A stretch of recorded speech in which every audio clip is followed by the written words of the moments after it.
Hello everyone, কেমন আছেন সবাই? আশা করি ভালো আছেন। আমিও ভালো আছি। আমি শিখা ব্লগ চ্যানেলে আপনাদের সকলকে স্বাগত।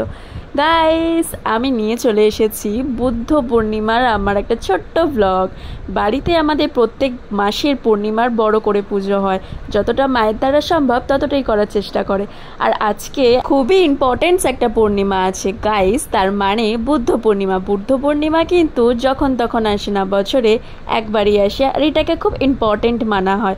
প্রত্যেক মাসে পূর্ণিমা যেমন ইম্পর্টেন্ট, বুদ্ধ পূর্ণিমা অনেক শুভ লক্ষণ এনে দেয় আমাদেরকে। তাই বাড়িতে বুদ্ধদেবের মূর্তি না থাকায় আমার যে স্পেশাল ওয়ান, সে কিন্তু বুদ্ধদেবের মূর্তি দিয়েছিল, কিন্তু ব্ল্যাক কালার, সেটা দিয়ে তো পুজো দেওয়া যায় না। আর সে যখন ঘুরতে গেছিল আমাদের জন্য এই ছোট্ট একটা ফটো নিয়ে এসেছিল। তো ওই ফটোটা দিয়ে কিন্তু আজকে পুজোটা আমাদের কমপ্লিট করা হবে। তাই মা কিন্তু এখানে সমস্ত কিছু রেডি করে নিয়েছিল, আর ব্রাহ্মণ বলেছিল কিন্তু। আর দেখো, আমি কিন্তু ফ্রেশ হয়ে চলে এসেছি, ড্রেস ফ্রেস পরে বসে রয়েছি চেয়ারে।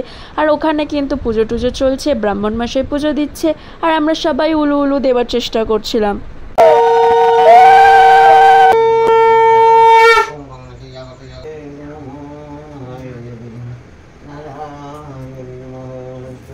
জানি না কেন উলু দিতে কিন্তু আমার বেশ ভালো লাগে, কিন্তু উলু দেবার সময় যে আমার মুখটা তো ভয়ঙ্কর লাগে, আমি আগে জানতামই না ভিডিওটা না করলে। যাই হোক, ওটা না স্কিপ করে গেলাম। তো গাইস, এখানে কিন্তু ব্রাহ্মণ মশাই উঠে কিন্তু পুজো দিচ্ছিল, খুব সুন্দর কিন্তু আরতি করছিল। আমার তো বেশ ভালোই লাগছিল বসে বসে পুজো দেখতে, আর আমি বেশ কিন্তু ভালোই বেশি পুজোটা দেখছিলাম। আমাদের বাড়িতে কিন্তু সেদিনকার বড় আয়োজন হয়েছিল, মানে ছোট্টর মধ্যে কিন্তু সুন্দর আয়োজন হয়েছিল। মা রান্না করেছিল অনেক কিছু।